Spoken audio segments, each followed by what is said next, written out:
Right? I think you're more relaxed now. Yeah, you definitely look like you're relaxed. I hope you enjoy the rest of the evening. Thank you. Thank you.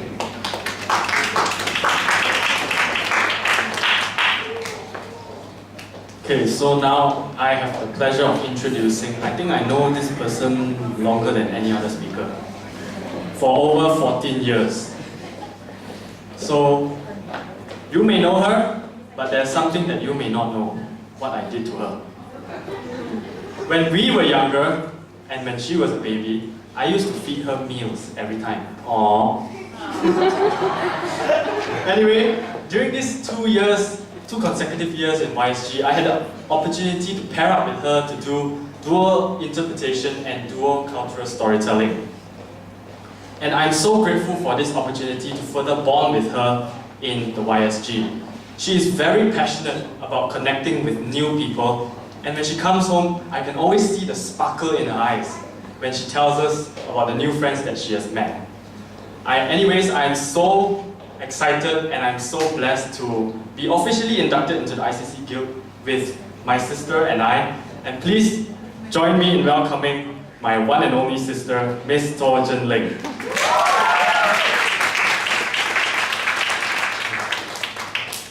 Alright, I'm so glad to hear that because yesterday I was conducting a workshop for a group of teenagers and we had this exercise where I asked each one of them to build a Lego model of irritating behaviors.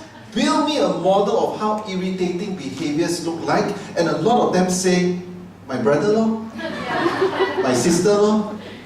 I'm so glad it's different for you, Jenny. Okay, now having your brother in the chapter I think is a bonus. So in your journey so far from YSG 1, 2 and 3, I'm sure there are lessons learned other than just the opportunity to get along well with your brother. What has been some of the personal lessons and benefits that you have been through in your journey so far? I would name my 3 years in YSG as ABC.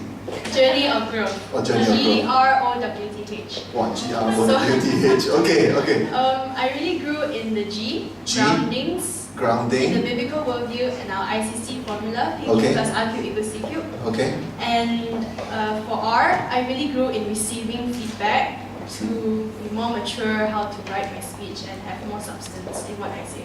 Okay. And how to be humble to receive the feedback. Mm-hmm. And for the O, O. I really grew in overcoming my challenges Okay. and obstacles in writing and presenting my speeches. Overcoming challenges. And for the W, I learned to write and rewrite my speeches again. Or not just write, but rewrite. Yeah, to improve more and more. Okay. Same like what Carrie had mentioned, yeah. And for the T, I really grew, I think in this YSG journey, I really see all of us grow like T togetherness.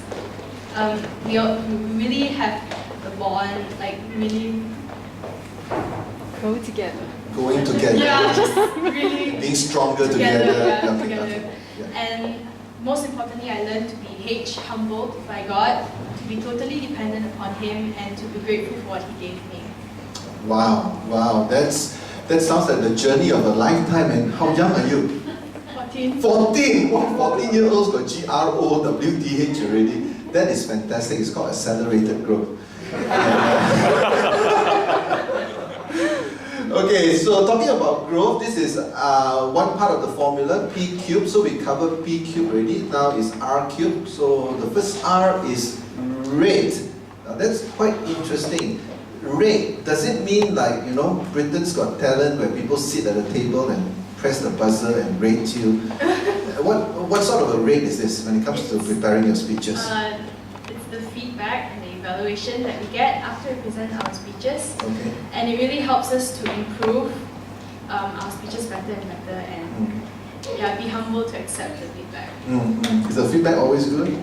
No. No. Okay. Do you learn more from the positive feedback or the negative feedback? The negative one. The negative ones. Okay. Yeah. Give us an example. Give us an example of a speech that you have done that necessitate you to work on the feedback that you receive. You didn't get it right the first time, but based on your feedback, you did something about it. Do you have such a speech? Yes, I have a speech, and it's actually the computer-assisted presentation, where I actually had to change my topic for 4 times before I settled into one topic. Okay. And after I settled into one topic, I wrote the first draft, and when I presented it to my chapter members, I got a lot of feedback, and I had to edit again, and rewrite again, then I present, and then I had to have feedback, and then I come back and then edit again, and do it again. Yeah. Okay, we are all curious. Show us this speech that you had to edit, re-edit, and to do it over and over again. Yeah, so this is an excerpt from my computer-assisted presentation, and it really taught me to really be humble and to accept the feedback, to make the necessary changes and have thick skin. So please enjoy. It was a perfect day for the couple to be happily and legally saying their vows to each other. Both individuals were excited and got up early to get ready for their big day. Clothes on, hair done, the wedding ceremony began. The music played. The song was the dedication of your love to each other. Isn't it romantic? As the congregation stood to welcome the going-to-be spouses, in walked 2 men. This might not be an unusual scene nowadays in the Western countries which legalize same-sex marriage. Homosexuality, according to dictionary.com, is defined as sexual desire or behavior directed toward persons of one's own gender. So, is it a norm and acceptable, or is it disturbing to you? Disney XD had its first gay and lesbian kissing scene in the episode of the children's cartoon Star vs. the Forces of Evil. Subsequently, this episode received positive reactions from viewers on social media. Furthermore, the well-loved Disney movie, Beauty and the Beast, has been remade into a real-life movie featuring a gay character. To add on, the creators of Disney princesses, Moana, said that there would definitely be a possibility to have future lesbian Disney princesses. Will the children of this generation be able to differentiate and make a strong stand between the normal and the new norm of this age? Based on all the testimonies and research that I've heard and done, I realized that the real need of homosexuals is real love. They can experience the real love of God that gives them the most satisfaction, the most peace, and the most joy in their lives. Edmund Smith, an ex-homosexual, also the founder and director of Real Love Ministry, left his homosexual lifestyle at the age of 24 and since then have been experiencing the real love of God and is happily married with the love of his life, Amanda, and is blessed with 2 children. He quoted, "If you are going to hold on to the homosexual lifestyle, you are not going to get what you are really looking for. So why hold on to something you cannot obtain? The truth is that you're looking for real love, and it starts by accepting Jesus." So is there hope to come out of homosexuality? If Jesus can turn water into wine, then he has the power and authority to transform and fill your life with true joy and love. Thank you. Thank you very much, Jeremy. I think is more than just a speech. It's actually a social issue. How did it affect you personally as you were preparing it and you were receiving the feedback? How did it affect you personally? I think a lot of my friends have been supporting it, and they think that it's okay. And I've known some people who actually have the same-sex relationship. So that really spurred me to think more, what is really going on and what really homosexual is and what happened. And yeah. So it's just not the presenting, but the thinking as well. Yes. That has helped you. Okay, thank you very much. I'm sure there's someone that you would like to introduce to us. Yes. Do you have a friend who is always so steady and calm? I have, and his name is Ian Chan. Ian is 15, and he's one of the steadiest person I've ever known. He enjoys reading and playing the violin, and he has a passion for apologetics, biology, music. Yeah, and music. Recently, he joined a 10 km race for the first time. I've known Ian since I was really young, and especially this 3 years of YSG journey as we have been together. And every time he writes a speech, Ian always encourages me to be a person of endurance. He's someone who never gives up easily. Whenever he falls down, he will pick himself back up and improve himself better the next time. So without further ado, please join me in welcoming Ian Chan. Thank you. So Ian, has the ICC journey been harder, or is your 10-kilometer race harder for you? I think both have their differences. Okay, it's okay, Cassandra, I don't mind you saying it's harder than ICC. Anyway, I'm glad you're here. So, in ICC, I know all of you have gone through a lot of ups and downs in the journey. And can you share with us, how has it been for you, and what of advice to share with your fellow students? I think the first thing is on internalizing a speech. An effective speaker internalizes his speech and shows his conviction to the audience so that the audience is impacted by his message. When I first started to speak on the public platform, I just spoke for the sake of completing the requirements so that I can just quickly finish up the YG portfolio, and that was it.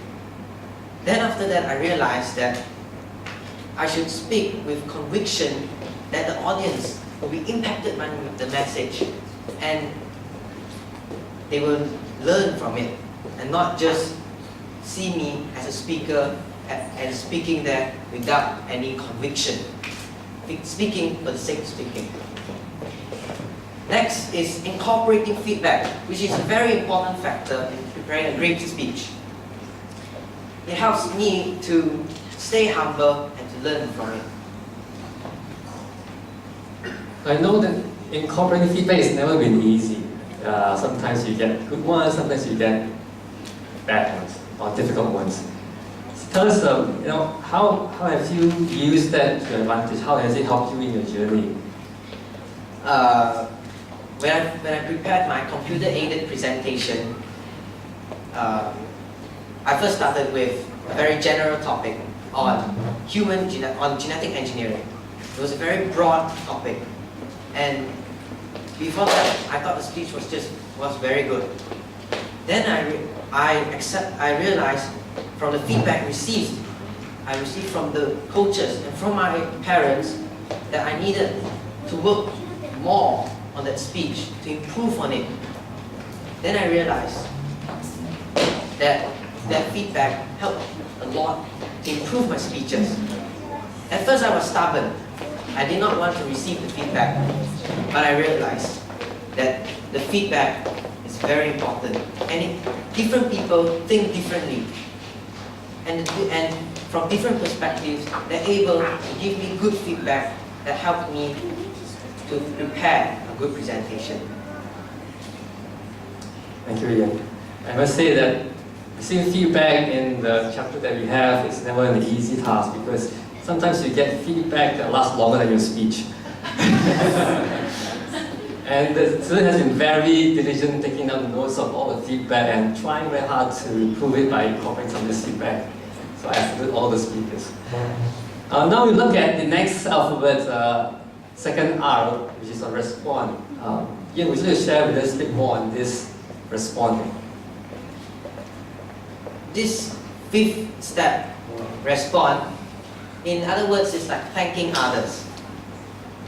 When I first prepared my first YSG teaching session, it was on giving thank you notes. And when I was preparing this session, I realized that I did not show enough gratefulness to the people who helped me through my platforms. So I felt guilty and started to give more thank you notes to those who had helped me from my platforms. This step helps me to know that I am not the only one who completed that speech. And it helps me to remember to be grateful to those who have helped me. So respond is not responding to the people who did the evaluation for you, but you also talk about being thankful. But how can thankful help you give a better speech? For example, when I am thankful to the community evaluator who evaluated me when I give my public platform, he will feel that that is appreciated, that I respect him, and I am grateful for how he has helped me in finding a platform. Then that also gives me another platform, future platform, for another future platform for my speakers.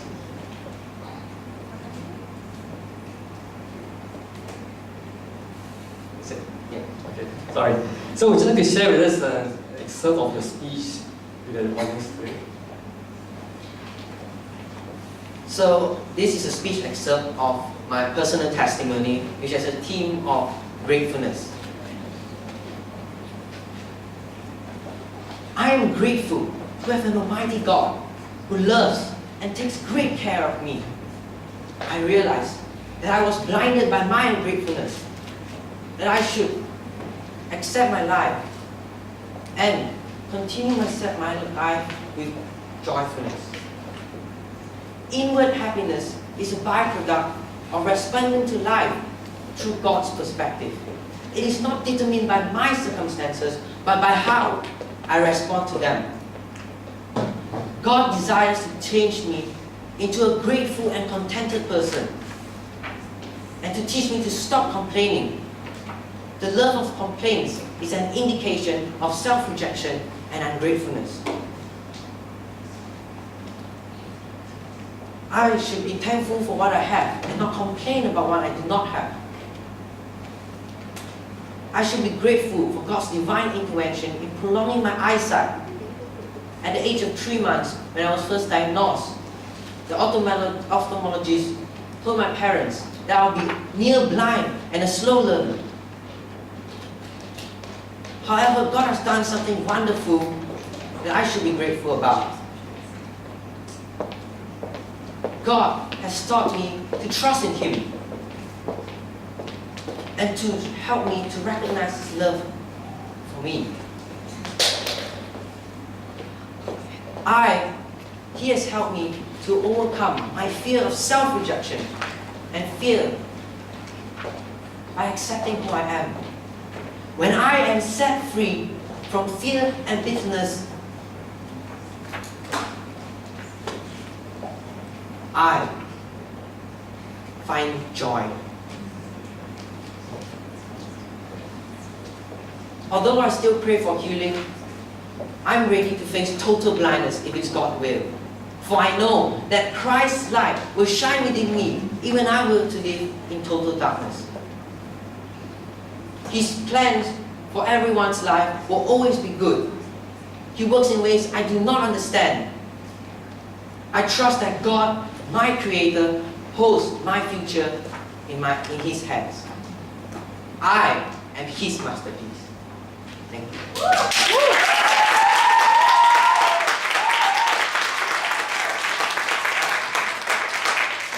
Thank you for sharing us such a personal story and it's a very powerful testimony.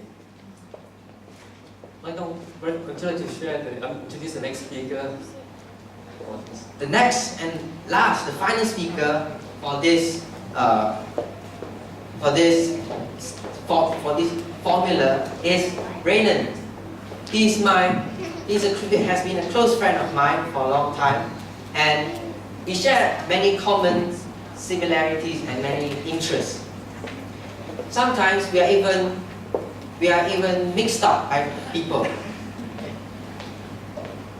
He is a 14-year-old who loves hiking, sports, and free running and photography. When he is not outdoors, sweating it out, he will be quietly sitting in a corner, studying creation science, politics, and eschatology. He's an intelligent person, and he's a fascinating person to work with. Ladies and gentlemen, I have the honor to welcome our next speaker, Mr. Raynon Chan.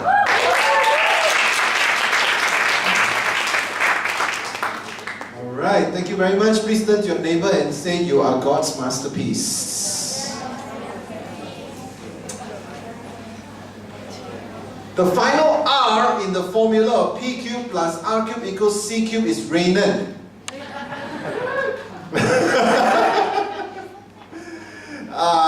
Really, I mean that half seriously, because when you go through the journey of P cubed plus R cubed plus C cubed, I don't think it is so much the message that you give, but I think how the message changes you as a person.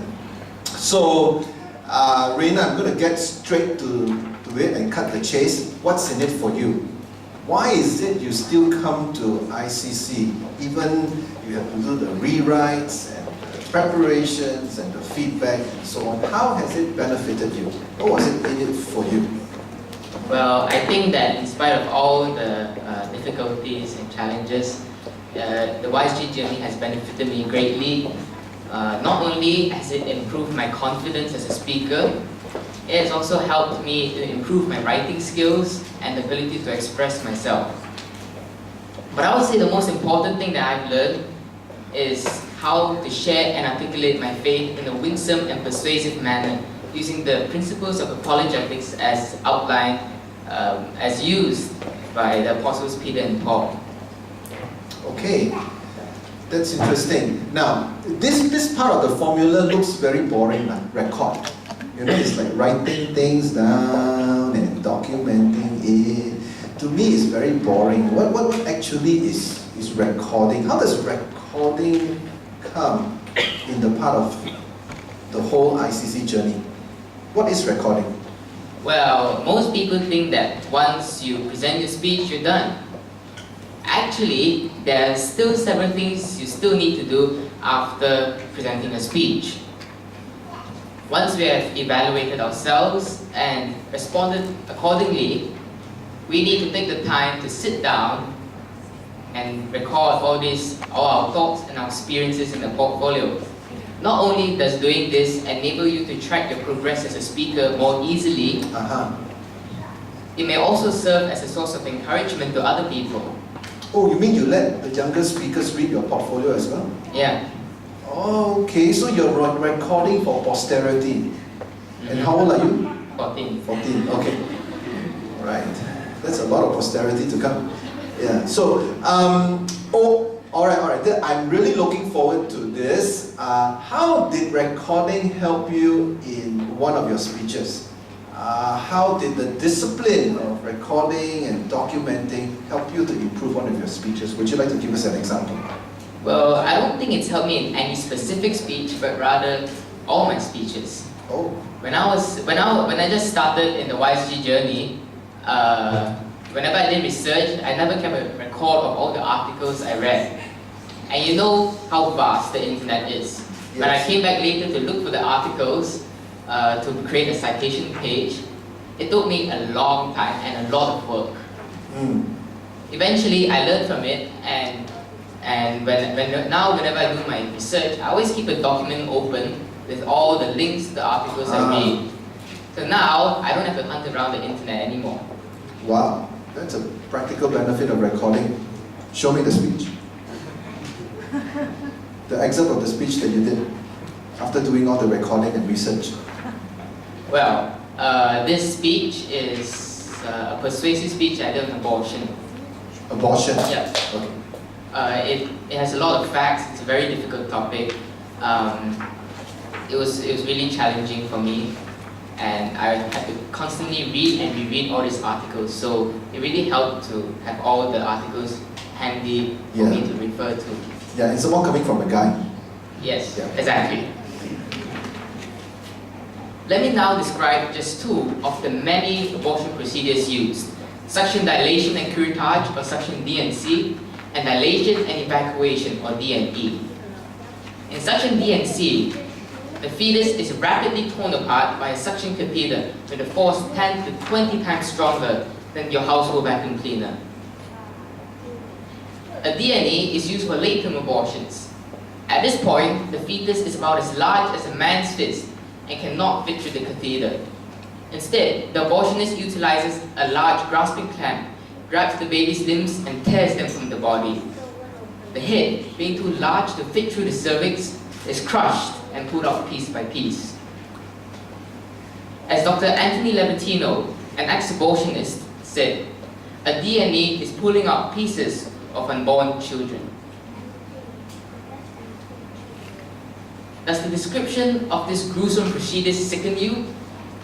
It certainly does for me. For every second I've been talking to you, approximately one child has died a horrible death. Abortion is said to empower women, to give them freedom and equality. But what kind of freedom is this? Freedom to kill as you please? Is true freedom being able to do whatever you like? Or is it being free from pressure so that you can do what is right? I believe that no matter what the consequences and what the circumstances, it is never justifiable to have an abortion. If needed, the child can be put up for adoption. That is definitely better than being torn to pieces inside of the womb. Let's face it, abortion is murder, the taking of an innocent life. How can that be right? Thank you. Thank you, William. Thank you, William. So certainly well researched and thought through. As a video is being prepared right now for your viewing, thank you very much, Renan. We are going to go into the next stage where we will be actually presenting the pin of honor to symbolize this gilding process. And before we do that, just to let you have the perspective, we are part of a global community. We have a personalized video message from Dr. Teresa Moon. Dr. Teresa Moon, the founder of ICC. And ICC has been around not for 5 years, not for 10 years, not for 15 years, but for 20 years. 20 years. With over how many chapters in the US now? I think a lot of chapters, I think close to 80 chapters, and we have got a number of chapters in Singapore, and we have a chapter here in Malaysia. So a personalized message from Dr. Teresa Moon, and then after that we're going to have Mrs. Shak to come. And ladies, young men and ladies, this is the moment that you've been waiting for. Please prepare yourself for the pin. When I was visiting with you at Singapore last fall, a special treat for me was that my mom was with me, or as many of you called her, my mom. It was so special to have that time together with you and with her, and one of the things we did while we were there, of course, is we shopped so we could bring gifts to the people back home. And one of the places we shopped was Arab Street, and while we were there, I tried on pashminas. So I have this one, which I have enjoyed very much in the AirCon. And then I wanted to get some for several people back home. So I remember we were standing out there in the middle of Arab Street in the afternoon with the hot sun beating down on us. And remember, I'm a Westerner, so we get hot really fast. My mom was out there with her arms out like this, and we had about a dozen pashminas over her. Finally, she said, I'm getting kind of warm out here. Could we do this inside? So we went in by the aircon and finished our process of selecting the right pashmina for each person I wanted to bring one home to. You know, that was such a special trip for so many reasons. One was watching many of you in action. Many of you who are being recognized today, I had the opportunity to see how you were putting the tools you have learned in your Young Speakers Guild journey into practice. I watched you do hard things. I watched you take critique well. I watched you treat one another so kindly. I watched you respect authority so respectfully. I watched you as you listened to coaching and went away and worked some more and came back and did very uncomfortable things. That is the kind of preparation that you've been involved in. And I couldn't